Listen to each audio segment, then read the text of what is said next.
కీర్తన 23వ అధ్యాయం ఆఖరి వచనం అనగా 6వ వచనం.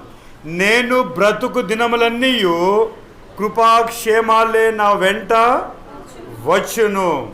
చిరకాలము యెహోవా మందిరములో నేను నివాసము చేసేదను. నేను బ్రతుకు దినములన్నీయు కృపాక్షేమాలే నా వెంట వచ్చును. మనం ప్రార్థన చేసుకుందామండి. సకలాశ్రముల కారణభూతుడగు మా ప్రియ పరలోకపు తండ్రి, నీ ఘనమైన నామమున, అతి పరిశుద్ధ నామమున వెలలేని స్తుతులు స్తోత్రాలు చెల్లిస్తున్నామయ్యా. గడిచిన దినాలన్నీ కూడా మీ రెక్కల చాటున మీ కాపుదల్లో భద్రపరిచి మమ్మల్ని ఎంతగానో ధైర్యపరుస్తూ మాకు తోడుగా ఉంటూ మా చెయ్యపడుకు నడిపించి ఈరోజు తిరిగి నీ మందిరావరంలో మిమ్మల్ని స్తుతించడానికి, ఘనపరచడానికి, ఆరాధించడానికి మా కొరకు దాచి ఉంచిన ఆయన నీ వాక్కుని ఆయన అతన్ని వినిపింప చేయడానికి ఇచ్చిన చక్కని అవకాశాన్ని బట్టి మీకు వందనాలు తెలియజేస్తున్నామయ్యా. మీ బిడ్డలైన మేము మీ నీడలో క్షేమముగా ఉండడానికి, మీ రెక్కల చాటున ఆయన నెమ్మదిగా ఉండడానికి, వాక్యపు సత్యములో దాగి ఉన్న అనేకమైన మర్మములను మాకు వినిపింప చేస్తున్న విధానాన్ని బట్టి మీకు వందనాలు తెలియజేస్తున్నామయ్యా. బలహీన సమయములో మేము బలహీనంగా కాకుండా లాగున, శక్తిహీన సమయంలో మేము శక్తిహీనులుగా కాకుండా ఉండులాగున వాక్యము మమ్మల్ని ఎంతగానో బలపరుస్తుంది దేవా. వాక్యం మమ్మల్ని ఎంతగానో ధైర్యపరుస్తుంది దేవా. వాక్యము మా పాదములకు దీపముగా ఉంటుందయ్యా. అయినా మాకు మార్గము చూపించేదిగా ఉంటుందయ్యా. అయినా మేము టెన్షన్స్లో ఉంటున్నప్పుడు ఈ వాక్కు మమ్మల్ని ఎంతగానో ఆదరిస్తుంది దేవా. అటు జీవము కలిగిన వాక్కుని అయినా తండ్రి మా ముందుంచి మమ్మల్ని ఎంతగానో బలపరుస్తున్నావు దేవా. ప్రతి ఆదివారము అయినా ప్రతి ఒక్క నీ సన్నిధానములో మేము మోకరించినప్పుడు, అయినా మీ సన్నిధానంలో మేము అయినా మీ బిడలుగా సమకూర్చబడి మేము వాక్యం వింటున్నప్పుడు మాతో మాట్లాడి మాకు తెలియని అనేకమైన సత్యములను మీరు మాకు నేర్పింప చేస్తున్న విధానాన్ని బట్టి మీకు వందనాలు తెలియజేస్తున్నామయ్యా. ఈరోజు కీర్తన 23వ అధ్యాయం ఆఖరి వచనమును మేము ధ్యానము చేయబోచుండగా నన్ను మరుగుపరుచుకొని నీ శక్తిగల వాక్కు చేత మమ్మల్ని అందరినీ మీరు బలపరిచి ధైర్యపరిచి తద్వారా మేము మీకు మహిమార్థకరంగా మీ దీవెనలు పొందుకుంటూ ఈ లోకంలో మేము ధైర్యంగా అడుగులు ముందుకు వేయడానికి మీరే కృప చూపించి బలపరిచి దీవించి ఆశీర్వదించమని యేసుక్రీస్తు నామమున అడిగి వేడుకొనుచున్నాం తండ్రి. ఆమేన్, ఆమేన్, హల్లెలూయా. ఈరోజు మన వాక్య భాగము కీర్తన 23వ అధ్యాయం 6వ వచనం. నేను బ్రతుకు దినములన్నీయు కృపాక్షేమాలే నా వెంట వచ్చును వచ్చును వచ్చును. హల్లెలూయా, హల్లెలూయా. సంతోషంగా ఉన్నవారు హల్లెలూయా చెప్దామా? హల్లెలూయా. ప్రతి ఆదివారం మనం చాలా చక్కగా చాలా మరి నీట్గా దేవుని వాక్యాన్ని మనం ఏం చేస్తున్నాము? భక్షిస్తున్నాము. మనము నెమరు వేస్తున్నాము. మనము ఆ నెంబర్ వేసిన వాక్కు మా జీవితాలకి ఎంతగానో మేలుకరంగా ఉంటుంది, ఎంతగానో దీవెనకరంగా ఉంటుంది, ఎంతగానో ఆశీర్వాదకరంగా ఉంటుంది. ఈరోజు కూడా మనము చాలా చక్కగా ఈ వాక్యాన్ని మనము ధ్యానం చేసుకుందాం. చూడండి, ఇక్కడ మనము చాలా స్పష్టంగా మనము తెలుసుకోవాల్సిన విషయం ఏంటంటే 23వ కీర్తన 1వ వచనం చూసినట్లయితే అక్కడ మనకు కనపడుతున్న మాట ఏంటిది? యెహోవా నా కాపరి కదా, నాకు లేమి కలగదు. తర్వాత పచ్చిగల చోట్ల ఆయన నన్ను పరుండ చేసి ఉన్నాడు, శాంతికరమైన జలముల నన్ను నడిపించుచున్నాడు, నా ప్రాణమునకు ఆయన సేదతీర్చుచున్నాడు, తన నామను బట్టి నీతి మార్గం నన్ను నడిపించున్నాడు. గాఢాంధకారపు లోయలో నేను సంచరించినను ఏ అపాయమునకు భయపడను, నీవు నాకు తోడయ్యున్నావు, నీ దుడ్డు కర్రయు నీ దండము నన్ను ఆదరించును. నా శత్రువుల ఎదుట నీవు నాకు భోజనము సిద్ధపరచుదువు, నూనెతో నా తల అంటి ఉన్నావు, నా గిన్నె నిండి పొర్లుచున్నది. హల్లెలూయా. అంతేకాదు మరి కీర్తన 23 ఆఖరులో మనం చూసినట్లయితే నేను బ్రతుకు దినములన్నీ కృపాక్షేమాలే నా వెంట వచ్చును. కృపాక్షేమాలు వెంట నేను వెళ్తలే. అర్థమవుతుందా? మానవుడు ఇక్కడ మనం తెలుసుకోవలసిన మరి మూల వాక్యము, ఈరోజు మనం ధ్యానం చేయవలసిన మాటలు ఏంటిదంటే, చూడండి ఇక్కడ కీర్తనకారుడు అంటున్న మాట ఏంటంటే పైన అన్నీ కూడా చూపిస్తూ ఈ యొక్క 23వ కీర్తన పైనుండి అనేక వచనాలు మనం చదువుకున్నాము. ఆ వచనాల్లో దేవుడు నాకు కాపరిగా ఉన్నాడు అంటున్నాడు. కాపరిగా ఉన్న దేవుడు ఆయన్ని ఎలాగ సంరక్షిస్తున్నాడో, ఎలాగ తోడుగా ఉంటున్నాడో చూపిస్తూ అక్కడ కనపడుతున్న మాట, అక్కడ వివరిస్తున్న మాట ఏంటిదంటే నేను బ్రతుకు దినములన్నీ కృపాక్షేమములే నా వెంట వచ్చును. చూసారండి, కృపాక్షేమాలు ఎలా వస్తాయంట? నేను ముందు వెళ్తే నా వెనకాల వస్తాయి. అర్థమవుతుందా? హల్లెలూయా. ఇప్పుడు మనమేం చేస్తున్నామంటే నేను దీవించబడాలి, నేను ఆశీర్వదించబడాలి, నా జీతం సరిపోవట్లేదు అంటే ఏం చేస్తాము?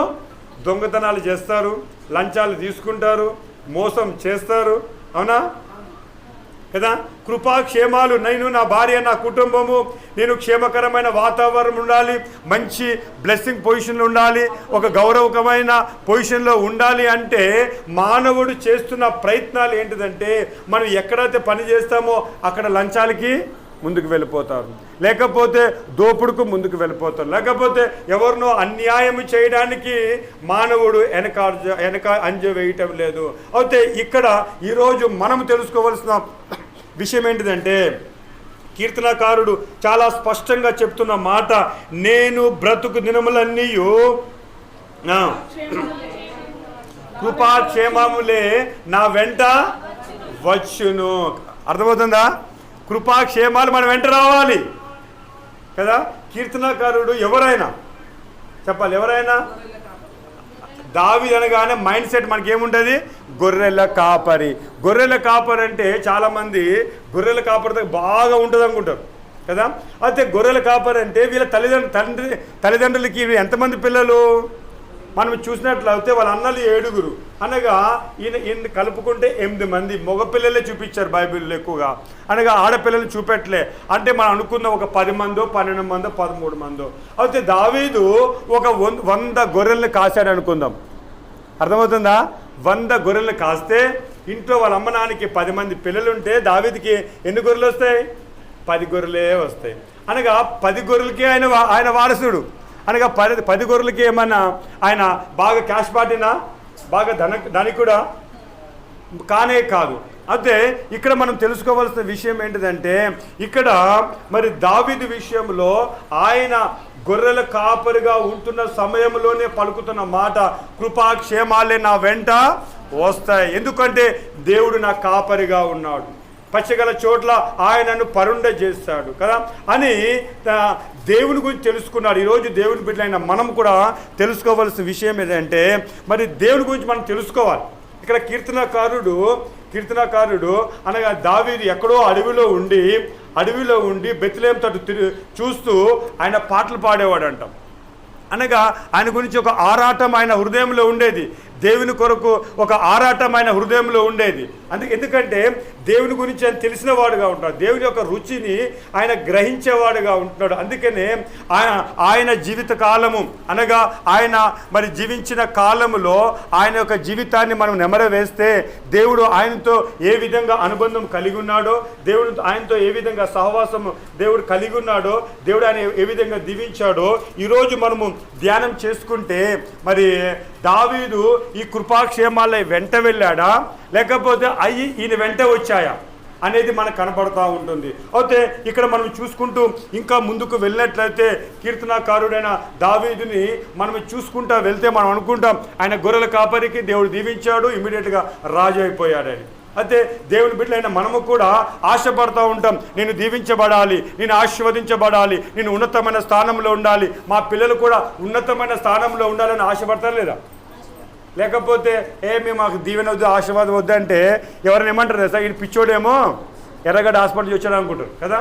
అయితే ప్రతి ఒక్కరూ ఆశపడేది మేము దీవించబడాలి, మా పిల్లలు దీవించబడాలి, మా వంశము దీవించబడాలి, మా ఇంటి వారు దీవించబడాలి అని ప్రతి ఒక్కరు ప్లాన్ ఉంటుంది, ప్రతి ఒక్కరు ఆలోచన ఉంటుంది. ప్రతి ఒక్కరు దానిని బట్టే ఎక్కువగా భయభక్తులు కలిగి దేవుని యందు మరి నమ్మకంతో విశ్వాసంతో మరి దేవుని హత్తుకునేవారుగా దేవుని దగ్గరికి వచ్చేవారుగా ఉంటుంది. అయితే ఇక్కడ మనం చూసినట్లయితే ఇక్కడ కీర్తనకారుడు అంటున్న మాట ఏంటంటే, కృపాక్షేమాలే నా వెంట వచ్చును.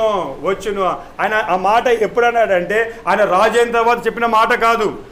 ఆయన ఒక బలహీనుడిగా ఉన్నప్పుడే, గొర్రెల కాపరుగా ఉంటున్నప్పుడే, ఆయనతో ఎవరు లేనప్పుడే, మరి ఆయన అడవిలో మరి ఆ గొర్రెలు కాసుకుంటున్న సమయంలోనే ఈ మాటలు పలికినట్టుగా మనం చూడగలుగుతాం. లేకపోతే ఆయన హృదయంలో నుంచి వచ్చిన మాటలు మనం చూడగలుగుతాం. కారణం ఏంటిదంటే, దేవుని యొక్క ఉన్నతమైన స్థానంలో ఆయన చూసుకున్నాడు, దేవుని యొక్క విలువలు తెలుసుకున్నాం. మనం గడిచిన దినాల్లో కూడా, గడిచిన రోజు ఆదివారం కూడా మనం ఇదే నేర్చుకున్నాం. ఏంటిదంటే, మన దేవుడి గురించి మనం మొదటగా కొన్ని వారం మనం ఏ ధ్యానం చేస్తాం? ఏంటిది అది? దేవుణ్ణి ఎరిగిన వారు బలము కలిగి బలమైన కార్యములు చేసేదరు. హల్లెలూయా. ఇప్పుడు కూడా ఈయన కూడా అంతే, దేవుని ఎరిగిన వారు అనగా దేవుని బిడ్డలైన మనము దేవుని గురించి మొదటగా తెలుసుకోవాలి. తెలిసిన వారం మనం బలం పొందుకుంటాం, తర్వాత బలమైన కార్యములు చేయగలుగుతామని గడిచిన వారం మనం నేర్చుకున్నాం. అయితే ఈరోజు మనం చూసినట్లయితే, ఈరోజు చాలా చక్కగా కీర్తనకారుని యొక్క జీవితంలో దేవుడు చేసిన కార్యాలు ఏంటిదని మనము ధ్యానం చేసుకుంటూ మనము కూడా ఆ విధంగా మరి దీవించబడులాగున్నా మనము వాక్య భాగం ఇంకొంచెం ముందుకు వెళ్దాం. చూద్దామండి. 2వ సామ్యుయేలు గ్రంథము 2వ అధ్యాయం 4వ వచనంలో ఇక్కడ మనం చూసినట్లయితే, 2వ సామ్యుయేలు 2వ అధ్యాయం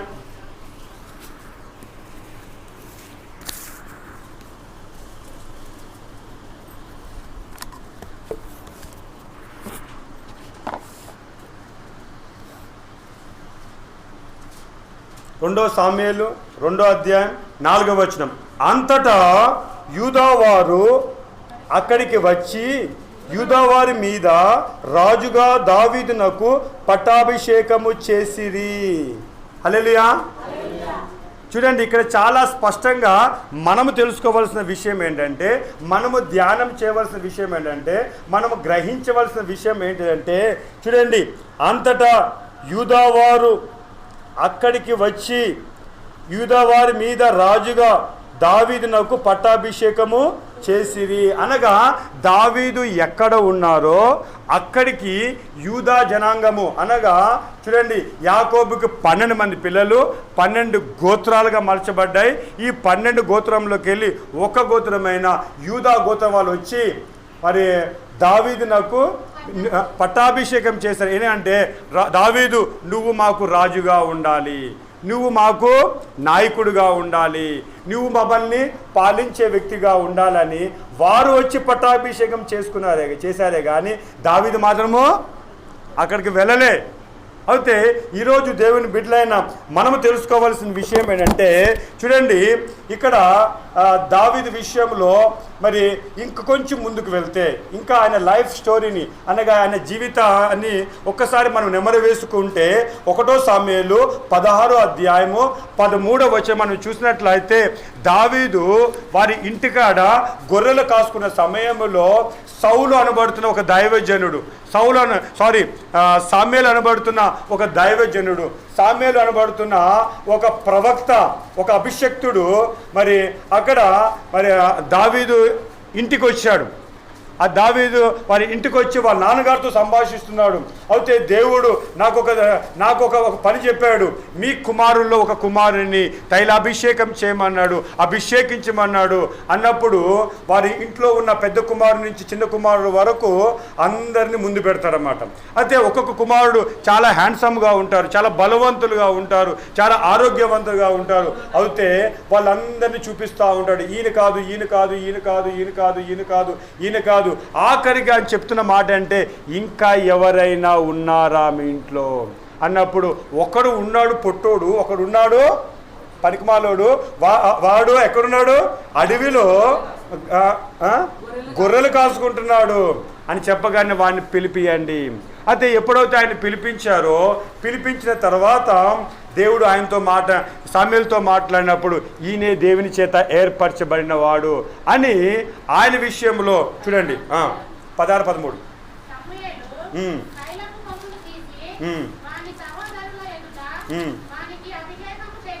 చూసారండి, తైలాభిషేకము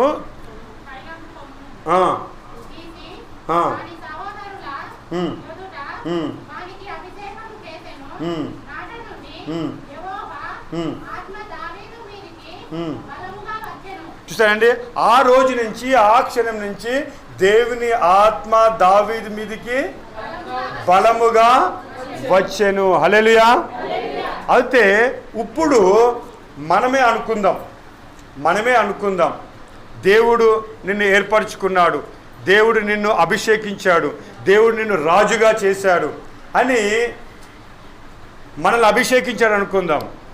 అభిషేకించిన తర్వాత స్టార్ట్ అవుతాయి ఏంటిది? ఏమవుతాయి? ఇక్కడ దావీదు విషయంలో ఈ 16వ అధ్యాయంలో సమూయేలు గారు వచ్చి ఏం చేశాడు? అభిషేకించాడు. అభిషేకించిన తర్వాత అప్పటి వరకు ప్రశాంతంగా ఉంటుండే, అప్పుడు వరకు ఎక్కడో మరి అడవిలో గొర్రెలు కాసుకునేవాడుగా ఉంటున్నాడు. ఎప్పుడైతే అభిషేకించాడో మరి మనం అనుకుంటాము, నన్ను ఆల్రెడీ పాస్టర్ గారు దీవించేశారు, దైవజనులు దీవించేశారు, ఇప్పుడు కృపాక్షేమాలు నా వెంట వస్తాయి అనుకుంటాం. సర్వసాధారణంగా మానవుడు ఏంటి, నువ్వు బాప్తిసం తీసుకుని మందిరంలోకి వచ్చేస్తే ఆటోమేటిక్గా బ్లెస్సింగ్స్ వచ్చేస్తున్నాయి, ఆకాశ వాక్యులు మరి తెరవబడుతున్నాయి, దీవెనలు వచ్చేస్తాయి అని సర్వసాధారణంగా కొత్తగా నమ్ముకునే వాళ్ళు అనుకుంటారు. మనం కూడా అనుకుంటూ ఉంటాం. అయితే ఇక్కడ మనం చూసినట్లయితే 16వ అధ్యాయం 13వ వచనంలో ఇక్కడ సమూయేలు అనబడుతున్న ఒక దైవజనుడు, ఒక ప్రవక్త, ఒక అభిషక్తుడు, మరి ఒక దీర్ఘదర్శి వచ్చి ఆయన అభిషేకించాడు. అభిషేకించిన తర్వాత నుంచి దావీదు జీవితంలో చూడండి, దేవుని ప్లాన్ ఏంటంటే దావీదు ఏం కావాలి? రాజు కావాలి. మరి రాజు అయిపోయాడా? రాజు కానే.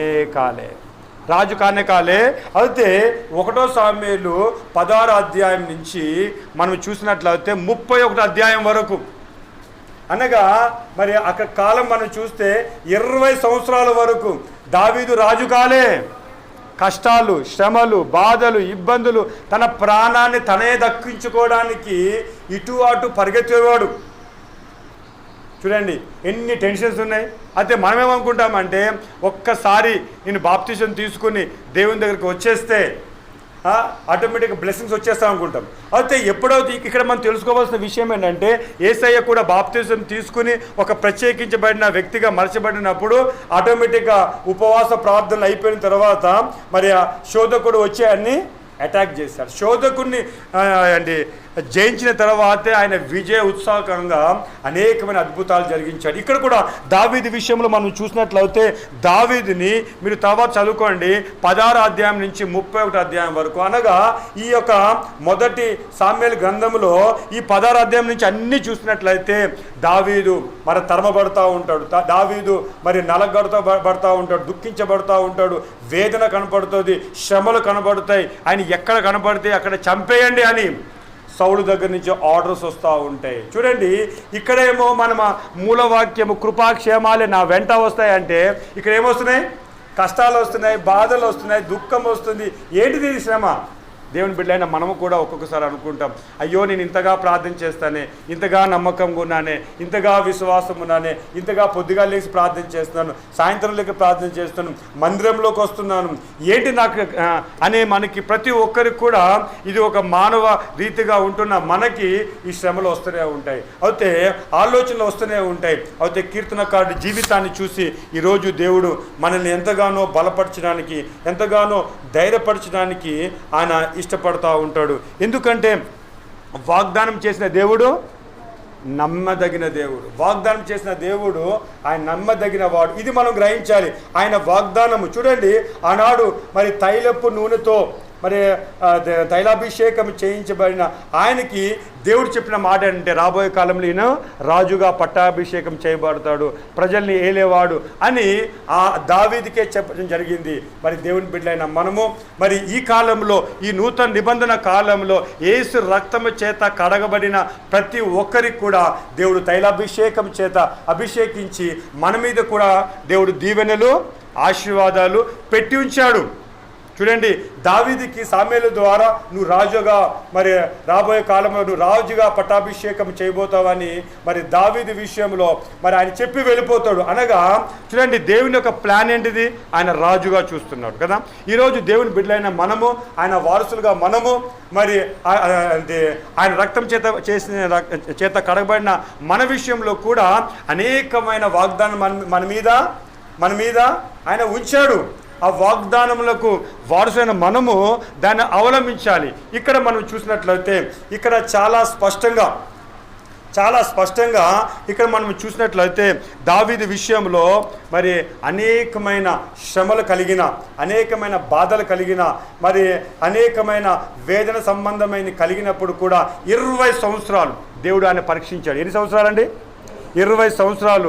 ఈ 16వ అధ్యాయం నుంచి ఆఖరి అధ్యాయం వరకు మరి దేవుడు ఆయన్ని పరీక్షించి పరిశోధించిన తర్వాత చూడండి, ఆయన యొక్క హృదయంలో ఒక మరి పరీక్ష కూడా మనము చూడగలుగుతాం. అయితే దేవుని బిడ్డలైన మనల్ని దేవుడు దీవించే ముందు, ఆశీర్వదించే ముందు, ఉన్నతమైన స్థానములో ఉంచే ముందు దేవుడు కూడా మనల్ని పరీక్షిస్తాడని మనం గ్రహించాలి. ఎందుకంటే ఇక్కడ దావీదు ఒక జీవితం మనకి చాలా స్పష్టంగా కనపడుతుంది. చూడండి, దావీదుని సౌలు ఏం చేస్తూ ఉంటాడు?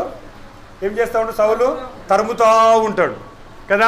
ఎందుకంటే దావీదు గొలియాతుని చంపాడు కనుక మరి అక్కడ ఉన్నవారు మరి దావీదు విషయంలో ఎక్కువ ఘనత, దావీదుకు 10,000 స్తోత్రాలు, మరి ఇప్పుడున్న రాజు అయిన సౌలుకి 1000 స్తోత్రాలు అనగానే రాజు కోపం వచ్చి రాజు ఏం చేస్తాడంటే మరి ఈ దావీదుని చంపుదాం అని శత్రువులతోటి మరి ఆయన చంపడానికి అనేకమైన ప్లాన్లు వేస్తూ ఉంటాడు. అయితే ఇప్పుడు మనం దావీదు స్థానంలో ఉన్నామనుకోండి, 20 సంవత్సరాలు మనం తరమబడ్డాం.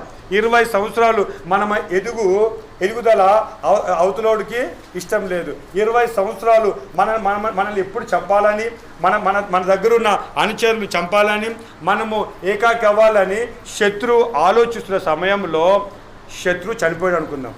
మనం ఏమంటాం? పీడ పోయిందంటాం. మనం ఏమంటాం? వీరగడ అయిపోయిందంట. మనం ఏమంటాం? వాడు గోతులో వాడే పడ్డాడంటాం. మనం అనేకమైన మాటలు రిలీజ్ చేస్తాం మనలోంచి. ఇమీడియట్లీగా వాడు తవ్వుకున్న గోతులు వాడే పడ్డాడు, దేవుడు వాడిని సరిగ్గా శిక్షించాడు, నా మీద ఇన్ని సంవత్సరాలు 20 సంవత్సరాలు తన ప్రయత్నం అంతయు ఏమైపోయింది అని అంటామా? దినేష్ అంటామా? కామన్గా అంటాం. అయితే ఇక్కడ దావీదు ఏమన్నాడు చూద్దామా? 2 సామ్యుయేలు 1వ అధ్యాయం 11వ వచనం.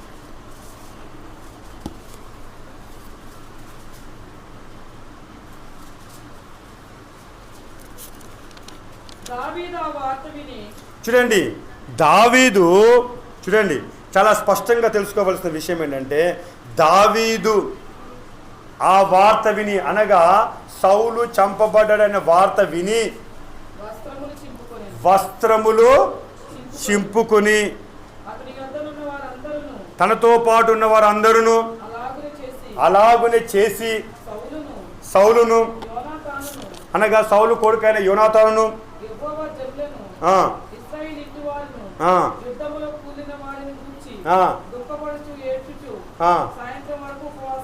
చూడండి సాయంకాలం వరకు. చూడండి, తన శత్రువు అయిన సౌలు 20 సంవత్సరములు దావీదుని తరిమిన ఆ సౌలు చనిపోయినప్పుడు దావీదు ఏం చేశాడంట?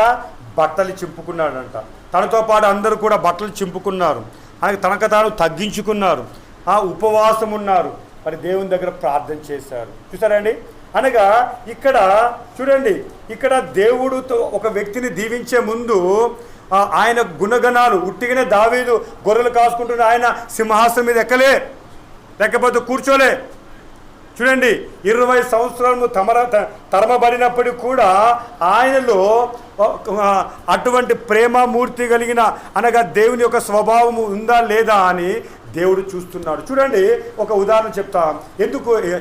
ఎందుకు మరి చూడండి, మనము అనుకోవచ్చు 20 సంవత్సరాలు కదా అనిపిస్తుంది. చూడండి, ఎవరైనా ఒక ఫ్యామిలీకి అంటే ఒక 10 సంవత్సరాల తర్వాత ఒక కొడుకు పుట్టాడు అనుకుందాం. కొడుకు పుట్టిన తర్వాత ఇంట్లో అందరికీ ఎలా ఉంటుంది? చాలా సంతోషం ఉంటుంది, చాలా ఆనందం ఉంటుంది. అరే అయితే ఈ 10 సంవత్సరాల వైవాహ జీవితంలో వాళ్ళు లేనిది దేవుడు ఇచ్చాడని చెప్పి ఇమ్మీడియట్గా మరి ఆ కొడుకుకి బిర్యానీ తినిపిస్తారా? మొన్నటి వరకు రంజాన్ టైంలో ఏముండేది? హలీం తినిపిస్తారా? హైదరాబాద్ బిర్యానీ తినిపిస్తారా?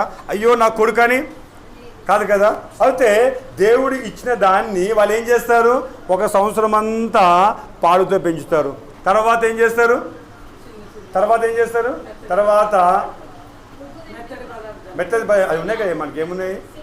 సిర్లాక్ అని 1 సంవత్సరం అంతా. అలాగా step by step first year, second year, third year, fourth year అలా అయిన తర్వాత 5th ఇయర్లో వాడు ఏం చేస్తాడు? అప్పుడు స్టార్ట్ చేస్తాడు. 10th ఇయర్ రాగానే దంచుకుంటూ పోతాం, మటన్ చికెన్ అన్నీ వద్దన్న తినేస్తూ ఉంటాడు కదా. అప్పుడు బాడీలో చాలా ఎనర్జీ వస్తుంది. అదేవిధంగా చూడండి, అనగా తల్లిదండ్రులైన మనము ఎంతగా మన పిల్లల విషయంలో, వాడి పోషణ విషయంలో, వారి ఎదుగుదల విషయంలో ఒక సిస్టమేటిక్గా పట్టుకొస్తాం కదా. అదేవిధంగా దేవుడు కూడా తన బిడ్డల్ని పెంచేటప్పుడు, తన బిడ్డల్ని ఒక ఉన్నతమైన స్థానంలో ఉంచేటప్పుడు ఆయన కూడా సిస్టమేటిక్గా పట్టుకొస్తున్నాడు. చూడండి, శ్రమల్లో ప్రార్థన ఉందా? కష్టాల్లో ప్రార్థన ఉందా? మరి వేదనలో ప్రార్థన ఉందా? దుఃఖం ఉందా? మరి దేవుని ఆయాసకరంగా కీర్తనకారుడైన దావీదు విషయంలో అయితే ఈ 20 సంవత్సరములు అనేక సార్లు ఆయన నలగొట్టబడ్డాడు, పిండబడ్డాడు, మరి దున్నబడ్డాడు. చెప్పాలంటే ఆయన చాలా టెన్షన్కి లోనైపోయాడు. అయితే ఎక్కడ కూడా దేవునికి ఆయాసకరంగా మాట్లాడినట్టుగా మనకు కనపడుతుంది. చిన్న పిల్లవాడికి తల్లిదండ్రులు ఎంత బాధ్యత తీసుకుని వాడు సొంతంగా తినేంత వరకు, వారు సొంతంగా ఆలోచించేంత వరకు ఎలాగైతే వాళ్ళకి పుషప్ ఇస్తారో అదేవిధంగా దావీదు విషయంలో కూడా చూడండి, కీర్తనకారుడైన ఆ దావీదు విషయంలో కూడా చాలా స్పష్టంగా దేవుడు చూస్తూ వచ్చాడు. మెల్లమెల్లగా ఆయనకి, ఎందుకంటే చూడండి, ఒక ఉన్నతమైన స్థానంలో మనం ఉండాలి అంటే అన్నీ కూడా ఏం కావాలి? ఎదుర్కోవాలి. అన్నీ ఎదుర్కొంటే వాడు ఎట్లా అంటే ఒక స్టెబిలైజ్గా, ఒక స్థిరంగా, ఎంతమంది ఎంత వ్యతిరేకంగా ఉన్నప్పుడు కూడా దాన్ని ఎదుర్కొనే సామర్థ్యత ఆ వ్యక్తికి మలచబడుతుంది. ఎందుకంటే దేవుని చేత ఏర్పరచబడిన వారు ఈ విధంగా ఉంటారనే సాక్ష్యము ప్రజల్లో రావాలి అంటే. లేకపోతే మనం ఈరోజు ప్రార్థన చేస్తాం, అద్భుతాలు జరిగిపోయినాయి, మన దగ్గరికి 1,00,000 మంది వచ్చేసారు, రేపొద్దున మనకి సమస్య వచ్చింది, మనం భయపడిపోయినాం అనుకోండి, ఏం పాస్టర్ బాబు నిన్నటి వరకు 100 మందిని 1000 మందిని ధైర్యపరిచారు, ఈరోజు ఆయన కుటుంబంలోనే కష్టం వస్తే ఆయన వెనక్కి వెళ్ళిపోయాడు ఏం అంటారా? దాని ద్వారా అవమానం వాళ్ళకి దేవుడు కదా. అందుకనే దేవుని బిడ్డలైన ప్రతి ఒక్కరికి దేవుడు ఏదైతే ఆశించాడో అది కంపల్సరీ ఆ వాగ్దానములు నెరవేర్చే దేవుడు. కానీ దానికి ఏం కావాలి? ఓపిక కావాలి. దానికి ఏం కావాలి?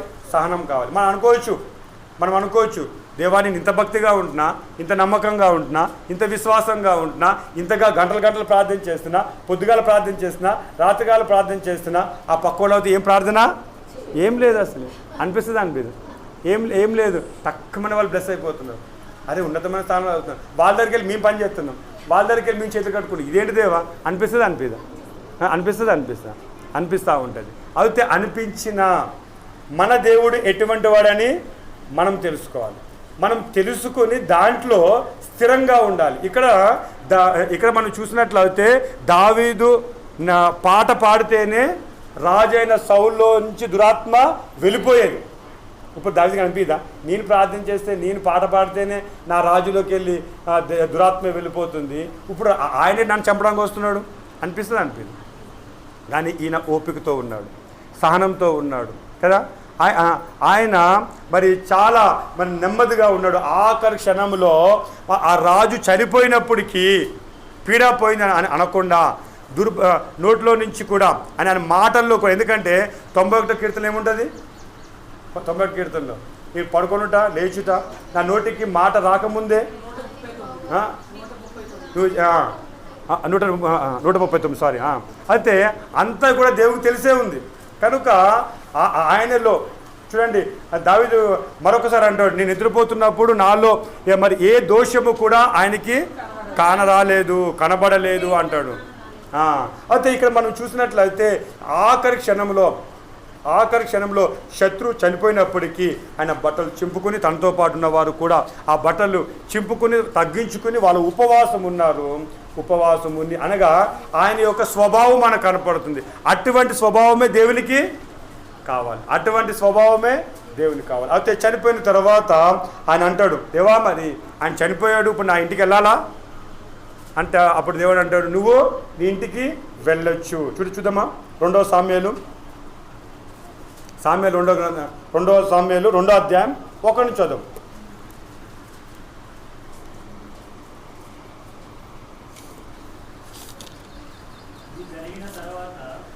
చూద్దామండి.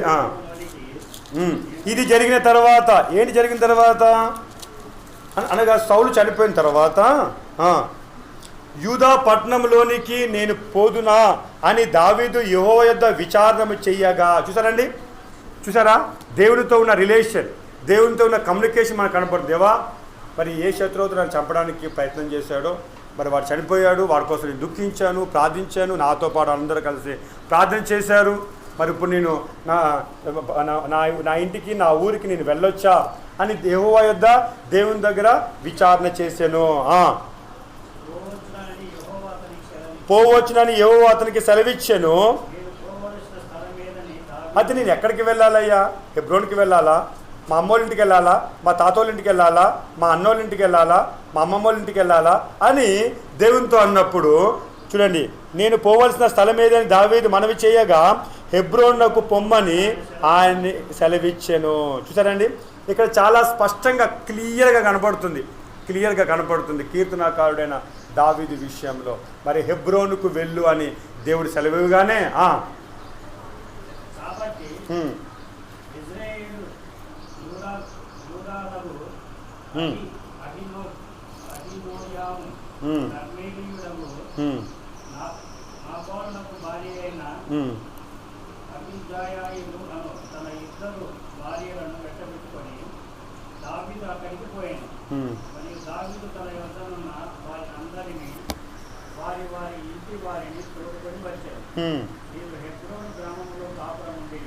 చూడండి, అంతటా యూదా అనగా వీళ్ళు హెబ్రోను ప్రాంతంలో కాపురం ఉన్నప్పుడు యూదా వారు అక్కడికి వచ్చి యూదా వారి మీద రాజుగా దావీదునకు పట్టాభిషేకము చేసిరి. హల్లెలూయా.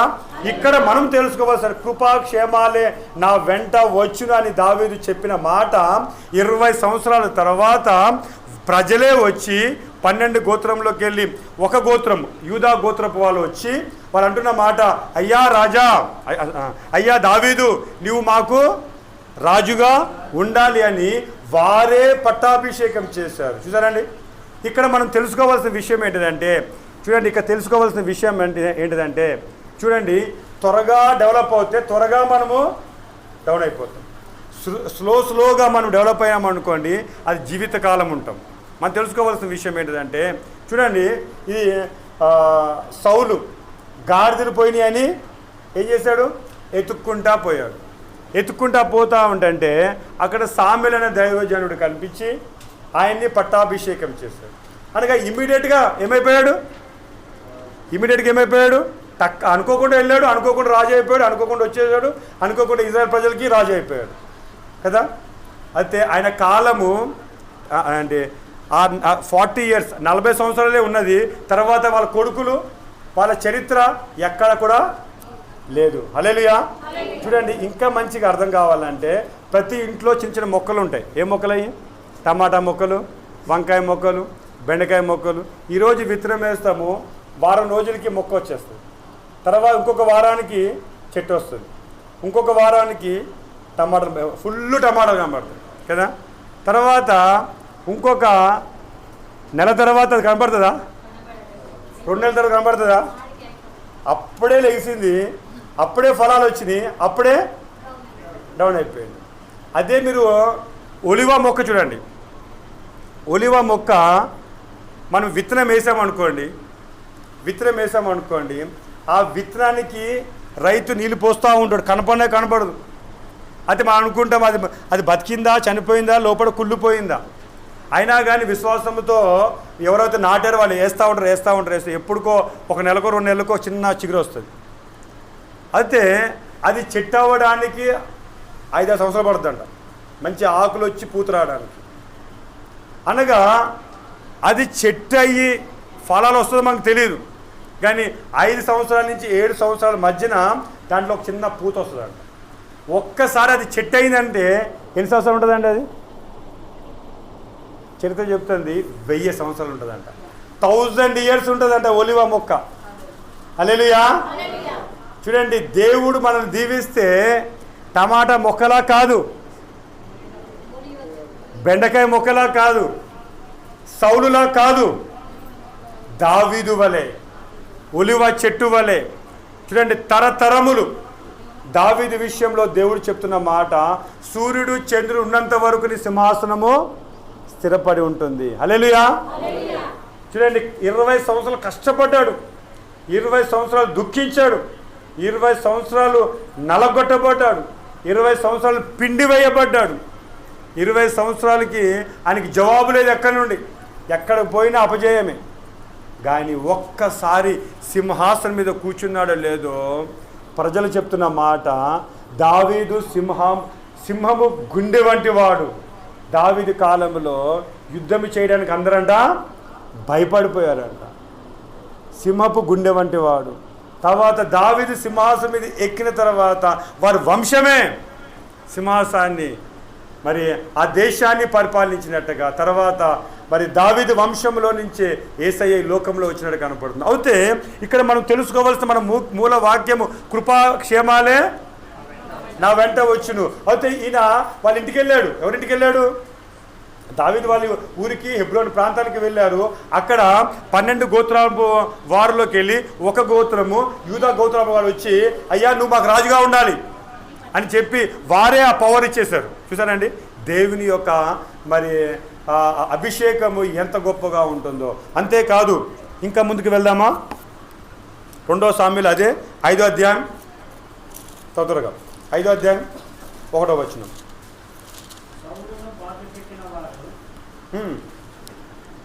కాదు, 2 సామ్యులు 5వ అధ్యాయం 1వ వచనం.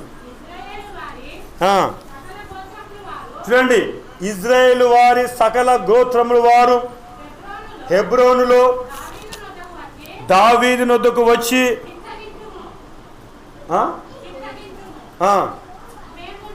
చిత్తగించుము, మేము మీ ఎముక వంటి వారము, రక్త సంబంధికులము.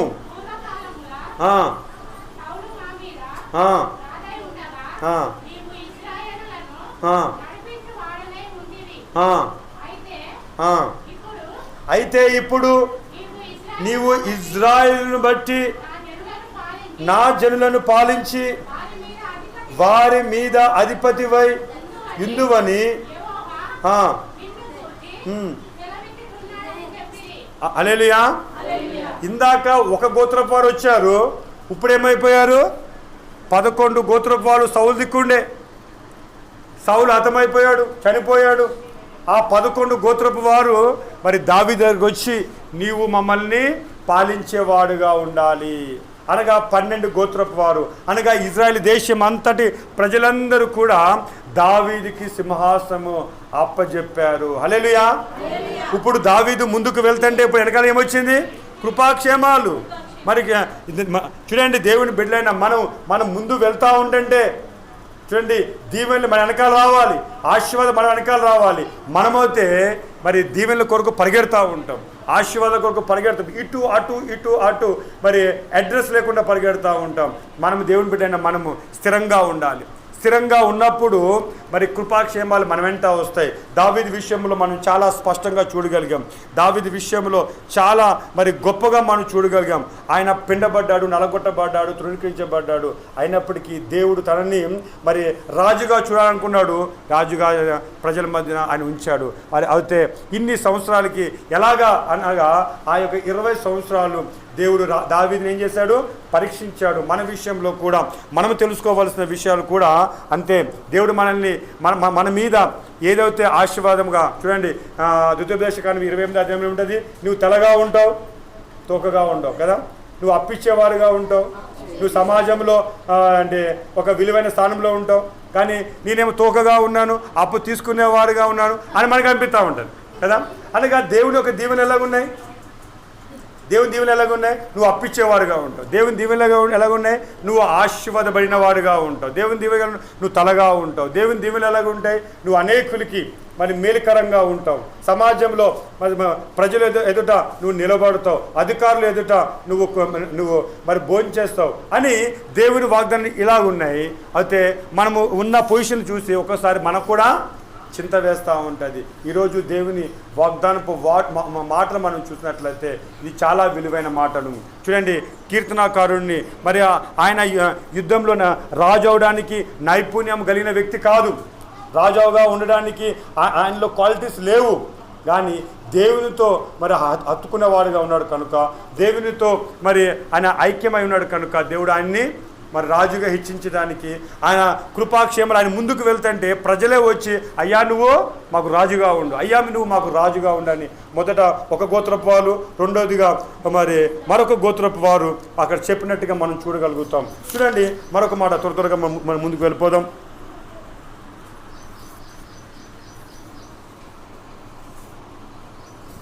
చూడండి, 1వ రాజులు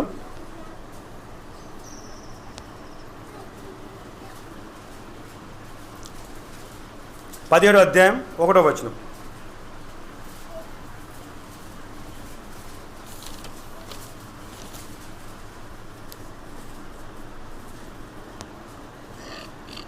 చూడండి, ఇక్కడ 1వ రాజులు 17వ అధ్యాయం 1వ వచనం. ఆ ఇజ్రాయెల్ దేశంలో చూడండి, ఆ దేశంలో ఒక అహాబు అనే రాజు మరి పరిపాలిస్తున్న సమయంలో ఆయన రాజు కాబట్టి నేను రాజు కుటుంబంలో ఉన్న అమ్మాయిని పెళ్లి చేసుకోవాలని ఆయన మరి తూదు సిదోను ఆ పట్నపు రాజు అయిన మరి యెజబెల్ని ఆయన వివాహం చేసుకుంటాడు. యెజబెలు అనబడుతున్న ఆమె మరి అన్య కుటుంబంలోంచి వచ్చిన వ్యక్తి, మరి అన్య ఆచారాలతో ఉన్న వ్యక్తి.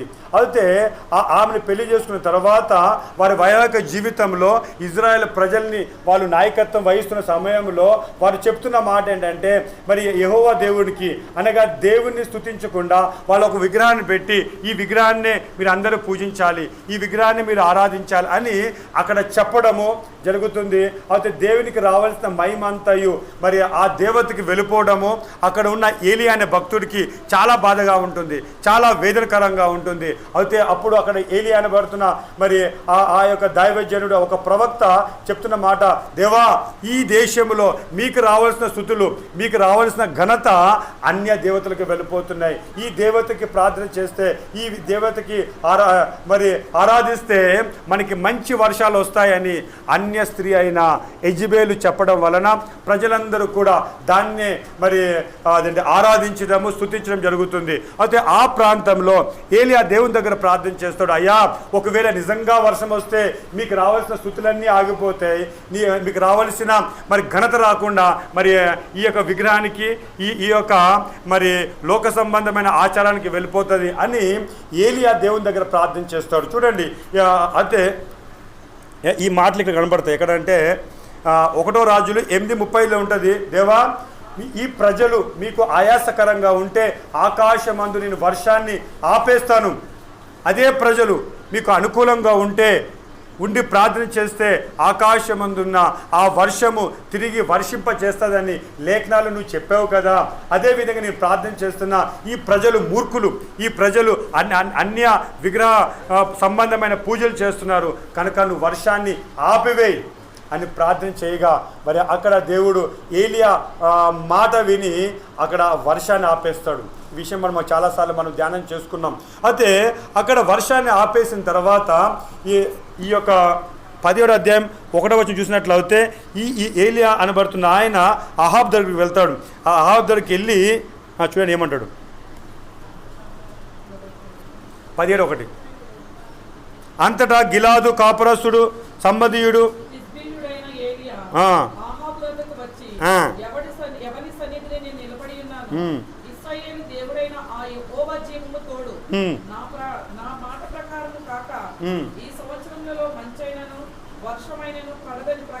చూసారండి, ఏలియా ఆసక్తితో ప్రార్థన చేశాడు. దేవా, ఈ ప్రజలందరూ మూర్ఖులుగా ఉన్నారు, మరి మీరు చేసిన మేలుని మర్చిపోయారు కనుక ఆకాశమందు వర్షం ఆపేయని మరి 1 రాజులు 8:35 చెప్పిన మాటని కోట్ చేసుకుంటూ ఆయన ప్రార్థన చేసినప్పుడు వర్షం ఆగిపోయింది. వర్షం నువ్వు ఆపివేశావా అని చెప్పి యెజెబెలును ఇక్కడ అంటే అహాబు మరి ఈ ఏలియాని చంపడానికి ప్రయత్నం చేసినప్పుడు దేవుడు చెప్పిన మాట అంటే నువ్వు అక్కడి నుంచి వెళ్ళిపో. హల్లెలూయా. అక్కడి నుంచి వెళ్ళిపో. దేవా, ఎక్కడికి వెళ్ళిపోవాలి దేవా, నా ప్రాణాలు అని అన్నాడా? అని వెళ్ళిపోయి ఎక్కడికి వెళ్ళాలంటే అక్కడికి వెళ్ళాడు. వెళ్ళిన తర్వాత దేవుడు ఏం చేశాడు? కాకులతో ఆహారము. ఈయన వెళ్ళి ఇక్కడ మనం తెలుసుకోవాల్సిన విషయం ఏంటంటే మరి దేవుని యందు భయభక్తులు కలిగి దేవుని శక్తిని మనం తెలుసుకున్న వారు అయితే మనము కృపాక్షేమాల వెంట వెళ్ళడం కాదు, కృపాక్షేమాలు మన వెంట వస్తాయి. అయితే ఈయన అక్కడి నుంచి వెళ్ళిపోయాడు. చూడండి, ఆ కింద వచనాలు కనబడతాయి. అక్కడి నుంచి వెళ్ళిపోయిన తర్వాత కెరేతు వాగు దగ్గర నువ్వు ఉండ అన్నప్పుడు అక్కడ జరిగిన సన్నివేశం చూద్దామా? కిందనే 1 రాజులు 17:5 అయితే ఆయన పోయి యెహోవా సెలవు చెప్పున యోర్దానుకు ఎదురుగా ఉన్న కెరేతు వాగు దగ్గరగా నివాసము చేశాను. తర్వాత అక్కడ కాకోలమును ఉదయమందు రొట్టెను మాంసమును అతని యొద్దకు తీసుకొని వచ్చుచుండెను. ఆకలితో ఉన్నాడు ఒక మనిషి. అర్థమవుతుందా? కాకి ఎటువంటిది? దొంగ కాకి ఎటువంటిది? మనము మన పిల్లలు తింటా ఉంటే ఎక్కడి నుంచి వచ్చే ఎతికిపోతుంది. మమ్మీ కాకి ఎతికిపోయింది అంటారు కదా. అయితే కాకి గుణం ఏంటిది? కాకి గుణము దొంగ గుణము, ఎతికిపోయే గుణము. కానీ అక్కడ మరి కెరేతు వాగు దగ్గర ఆయన నివాసం చేసినప్పుడు మరి కాకి వచ్చి ఏమంటుంది? ప్రైజ్ లార్డ్ అయ్యలే గారు అంటది. అరే ఏంటయ్యా వచ్చావంటే మరి దేవుడు చెప్పాడు నీకు రొట్టె ఇమ్మని. అరే రొట్టె ఉంది కానీ ఇందులో మటన్ లేదు, లేక కూర లేదు అంటే మరొక కాకి వచ్చి మరి మాంసం. అది ఎప్పుడంట? పగలు సాయంత్రము, అనగా అక్కడ ఉన్నంత కాలము. చూడండి, అనగా ఇక్కడ మనం తెలుసుకోవాల్సిన విషయం ఏంటంటే చూడండి, ఈయన దేవుని కొరకు మరి దేవుని మాటల మీద ఆయన నిలబడ్డాడు కనుక దేవుడే అనగా ఇక్కడ మనం తెలుసుకోవాల్సిన విషయం ఏంటంటే మనము దేవుని కొరకు పనిచేస్తే, దేవుని మన హృదయంలో ఉంచుకున్నట్లయితే మనము కాదు పనిచేసేది, మన కొరకు దేవుని సైన్యము పని స్టార్ట్ అవుతుంది. మనం మౌనంగా ఉంటే అవి కూడా మంచిగా సోఫా సెట్లు వస్తూ పడుకుంటాయి ఏసీ రూమ్లో. అయితే మనం దేవుని కొరకు ఒక అడుగు ముందుకు వేస్తే దానికి డ్యూటీ స్టార్ట్ అవుతుంది. దేనికి? దేవుని దూతలకు. ఇక్కడ చూడండి, దేవుడు ఏం చేశాడంట మరి అక్కడ ఒక మాట చెప్పి అక్కడి నుంచి బయటకు వచ్చేసిన తర్వాత అనగా దేవునికి సాక్షిగా ఉన్నందుకు దేవుడు కాకుల ద్వారా ఉదయకాల సమయంలో సాయంత్రకాల సమయంలో రొట్టె మరియు మాంసము అక్కడ ఇచ్చినట్టుగా మనం చూస్తున్నాం. అనగా ఈయన ఉన్నాడు, ఈయన వెనకాల దేవుడు పంపుతాం. అనగా సరఫరా చేసే దేవుడు. మన చింతలన్నీ కూడా మనం ఆయన మీద ఉంచినప్పుడు ఆయన మన అవసరతలను ఆయన తీర్చే దేవుడు. ఇది మనం నమ్మాలి, ఇది మనం విశ్వసించాలి. హల్లెలూయా. చూడండి, కాకోలు ద్వారా చాలా స్పష్టంగా మరొక మాట చెప్పి ముగించేస్తా. చూద్దామండి, అపోస్తలుల కార్యం 12:5 చూడండి, యేసయ్య శిష్యులైన పేతురు గారిని చెరసాల్లో వేస్తారు. చెరసాల్లో బంధించబడినప్పుడు సైనికుడు పడుకుంటాడు, అక్కడ మరి పేతురుతో పాటు ఉన్నవాళ్ళు కూడా పడుకుంటారు. అయితే ఇక్కడ సంఘం అంతా ఏం చేస్తుంది? ప్రార్థన చేస్తుందా? ఆసక్తితో ప్రార్థన చేస్తుంది. నమ్మకంతో ప్రార్థన చేస్తుంది, విశ్వాసంతో ప్రార్థన చేస్తుంది. ఇక్కడ ప్రార్థన చేస్తే చూడండి, దేవుని దూతలు అక్కడికి వచ్చేసి డోర్లు ఓపెన్ చేసి డోర్లు పగలగొట్టేసి అక్కడ అంతా డిస్టర్బెన్స్ చేసేసి, అయితే అక్కడ ఉన్న పేతురు గారు ఆ ఇంట్లో నుంచి లేకపోతే ఆ చెరసాల్లో నుంచి బయటకు వచ్చినారు కనపడు. మరి ఆ ఊర్లో ఆ ప్రాంతంలో పేతురు గారికి చాలామంది తెలుసు. ఎవరింటికైనా పోవచ్చు కదా. మరి ఆయన ఎక్కడికి పోయాడు చెప్పండి? ఎక్కడికి వెళ్ళాడు ఆయన? చెరసాల్లో ఆయన ఉన్నాడు. మనం ఇక్కడ ఉన్నాము, ఇక్కడ ప్రార్థన చేస్తున్నాం. జైల్లో నుంచి మన వ్యక్తి బయటకు వచ్చాడు. బయటకు వచ్చిన తర్వాత ఆయన డైరెక్ట్గా మరి మన పక్క ఇంట్లో సరస్వతిలో కానీ చింతగూడెంలో కానీ కోశంలో కానీ పోవచ్చు కదా. ఆయన డైరెక్ట్గా ఎక్కడికి వచ్చాడు? అక్కడికే. అనగా ఇక మనం తెలుసుకోవాల్సిన విషయం ఏంటంటే, సంఘము అత్యాశక్తితో ప్రార్థన చేయగా అక్కడ ఏమైపోయినాయి? సంఖ్యలు తెంపబడినాయి. ఆయన తెంపుకున్నాడా? లేకపోతే వీళ్ళు ఎవరు? మన అక్కడ ఉన్న స్త్రీలు కానీ పురుషులు కానీ రోమా ప్రభుత్వం దగ్గర కానీ లేకపోతే అక్కడ ఉన్న యాజకుల దగ్గర కానీ ఒక లెటర్ రాసుకుని, అయ్యా మా పేతురు గారు అక్కడ జైల్లో ఉన్నారు, మీరు చంపేస్తారేమో, దయచేసి ఆయన రిలీజ్ చేయండి అని అడిగారా? ఎవరిని అడగలే. మనుషులు నమ్మటే కంటే, రాజులు నమ్మటే కంటే యెహోవా శాసనాలను మార్చే దేవుడు. ఇక్కడ వాళ్ళు అత్యాశక్తితో ప్రార్థన చేశారు. అక్కడ సంఖ్యలు తెంపబడ్డాయి. దేవుని దూతలు వచ్చి మరీ ఆ కార్యం జరిగించింది. మరి వాళ్ళు ఎక్కడికి వచ్చారంటే, డైరెక్ట్గా ఎక్కడైతే ప్రార్థన చేశారో అక్కడే. అనగా దేవుని బిడ్డని మనం తెలుసుకోవాల్సిన విషయం ఏంటంటే, దేవుణ్ణి కలిగిన మనము ప్రార్థన చేయడం మొదలు పెడితే దేవుని దూతలు తన పని చేయడము మొదలు పెడుతుంది. మనం ప్రార్థన చేయకపోతే అవి కూడా మంచి గుర కొడతా ఉంటాయి కదా. అయితే బైబిల్లో అటువంటి సన్నివేశం చాలా కనబడుతూ ఉంటాయి. ఇక్కడ దేవుని బిడ్డలు చూడండి, దేవుని బిడ్డలు మరి అందుకనే ఎందుకు దేవుని సన్నిధి, ఎందుకు ఉదయకాల సమయం ప్రార్థన, ఎందుకు కుటుంబ ప్రార్థన, ఎందుకు సాయంకాల సమయంలో గృహ ప్రార్థన, ఎందుకు అంటే ఎప్పుడైతే మనం ప్రార్థన చేస్తామో దేవుని దూతలు మన కొరకు పనిచేయడానికి మనం ముందు వెళ్తున్నాం. అంటే అందుకని 90 కీర్తన ఉంటుంది, నీ ఎడం పక్కన 1000 మంది కూలినా కుడి పక్కన 10,000 కూలినా ఏ అపాయం నీ వద్దకు రాదు. కారణం ఏంటంటే దేవుని దూత మనకు తెలియదు, ఎప్పుడు ఏమవుతుందో, ఎటువంటి సన్నివేశం ఎలా అవుతుందో మనకు తెలియదు. కానీ మనము దేవుని కలిగి ఉంటాం కనుక దేవుడే తన ప్రయత్నముల ద్వారా మనల్ని సంరక్షించేవాడుగా ఉంటాడు. అందుకనే పాత నిబంధనలో ఎవరినైతే దేవుడు దీవిస్తానన్నాడో వాళ్ళని దీవించాడు. కొత్త నిబంధనలో మనం చూసినట్లయితే యేసు రక్తం చేత కడగబడిన ప్రతి ఒక్కరికి ఆ దీవెనల వర్షము మన మీద ఉంచబడ్డది. ప్రతి ఒక్క శిరస్సు మీద ఆ దీవెనలు ముద్రించబడ్డాయి. ఆ ముద్రించబడినాయి మనకి ఒక రోజున మనం నెరవేర్చబడేవారుగా ఉంటాము. మనకి త్వరగా ఇప్పుడే ఇన్స్టెంట్ కాఫీ, ఇన్స్టెంట్ ఫుడ్ అంటాం కదా, దానివల్ల రోగాలు ఎక్కువ ఉంటాయి కదా. అయితే ఇక్కడ సౌలు అనబడుతున్న ఆయన అప్పటికప్పుడు రాజయ్యాడు, అప్పటికప్పుడుగా కూలిపోయాడు. ఆయనే కాదు, ఆయన కుటుంబం అంతా కూలిపోయింది. కానీ దావీదు అయితే 20 సంవత్సరాలు దేవునితో ఉన్నాడు. ఆయన దేనికోసం ప్రాకులాడలేదు, దేనికోసం ఆయన ఆరాటపడలేదు. కానీ కృపాక్షేమాలే ఆయన వెంట వచ్చాయి. ఏలియా దేవుని కొరకు నిలబడ్డాడు. ఏలియా కావాల్సింది దేవుడు ఆయనకి ఇచ్చాడు. ఆఖరిగా దేవుడు ఏలియాని లేపుకెళ్ళిపోయినట్టుగా చూస్తాం. సుడిగాల్లో ఆయన ఆకాశానికి ఆరోహణకి వెళ్ళిపోతున్నా చూస్తాం. అంతేకాదు పేతురు గారి విషయంలో కూడా మనం చూసినట్లయితే ఆయన దేవుణ్ణి హత్తుకొని ఉన్నాడు. లోకము చెరసాల్లో వేసినప్పటికీ, లోకము బంధించినప్పటికీ సంఘము ప్రార్థన చేయగా దేవుని దూతలు అక్కడ కార్యం జరిగించడము, వాళ్ళు అదే ఇంటికి రావడము ఇది చాలా ఆశ్చర్యకరమైంది. అందుకని దేవుని బిడ్డలైన మనము తెలుసుకోవాల్సిన విషయం ఏంటిదంటే, దేని విషయంలో ఆధారపడకూడదు. పేదరికమా, బలీనత, శక్తిహీనత, ఆయాసకరమా, దిగజార పరిస్థితుల ఏదైనప్పుడు కూడా ఈరోజు అది అనుభవించి వచ్చేమో కానీ రాబోయే రోజుల్లో మన నమ్మకాన్ని బట్టి, మన విశ్వాసాన్ని బట్టి, మన ఆశను బట్టి, మన ఆసక్తిని బట్టి దేవుడు మనల్ని ఉన్నతమైన స్థానంలో ఆయన వాగ్దానపు వచనాలు మన జీవితంలో, మన కుటుంబ జీవితంలో, మన పిల్లల విషయంలో ఆయన నెరవేర్చేవాడుగా ఉంటాడు. అందుకనే మనం ఆయన హత్తుకుని ఉండాలి. అందుకనే మనము ఆయనతో ఉండాలి. ప్రార్థన చేసుకుందాం. చెప్పబడిన వాక్యము చాలా విలువైంది. చెప్పబడిన వాగ్దానంతో కూడి ఉంది. ఆనాడు దావీదు అనబడుతున్న ఆయన పలుకుతున్న మాట, కృపాక్షేమాలే నా వెంట వచ్చును. చూడండి, ఆయన ఏమీ లేని స్థితిలోనే మరి కృపాక్షేమాలు నా వెంట వచ్చునని ఆయన మరి పలికిన మాటలు, తర్వాత సమూయేలు ద్వారా ఆయన అభిషేకించబడ్డాడు. అభిషేకించబడిన దినమే ఆయన రాజుగా మలచబడలే. అభిషేకించబడిన తర్వాత కష్టాలు మొదలైనవి, వేదనలు మొదలైనవి, దుఃఖాలు మొదలైనవి.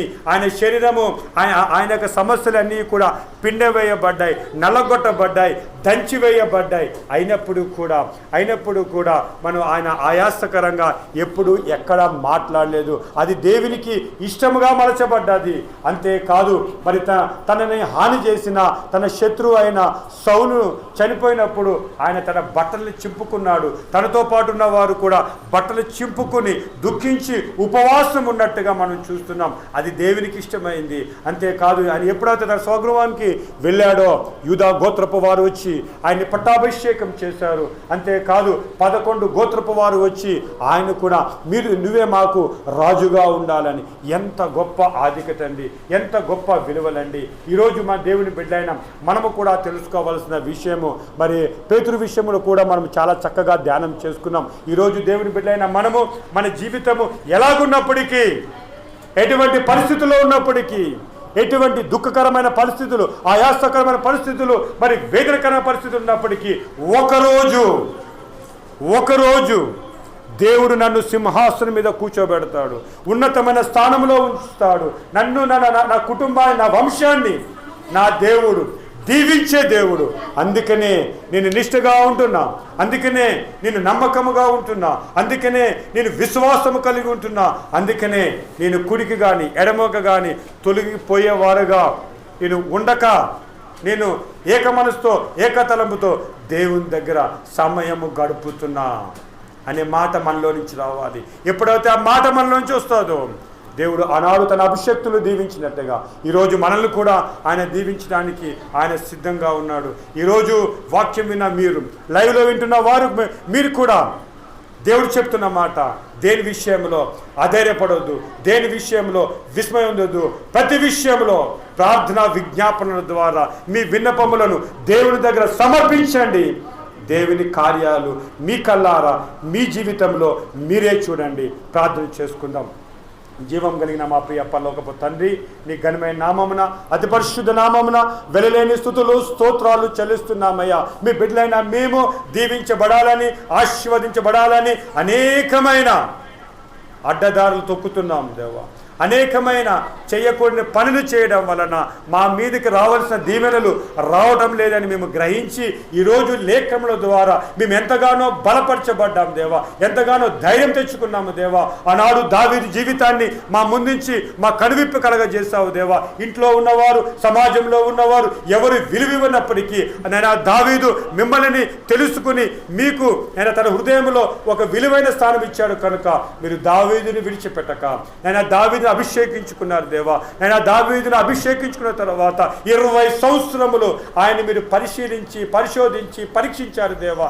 ఎక్కడ కూడా ఒక్క తప్పు కూడా కనరానందుకు అయినా తండ్రి దావీదుని అయినా తండ్రి ప్రజల చేత ఆయన ఏర్పరచబడి ఆయనకి మీరు ఇచ్చిన వాగ్దానాన్ని ఆయన జీవితంలో నెరవేర్చి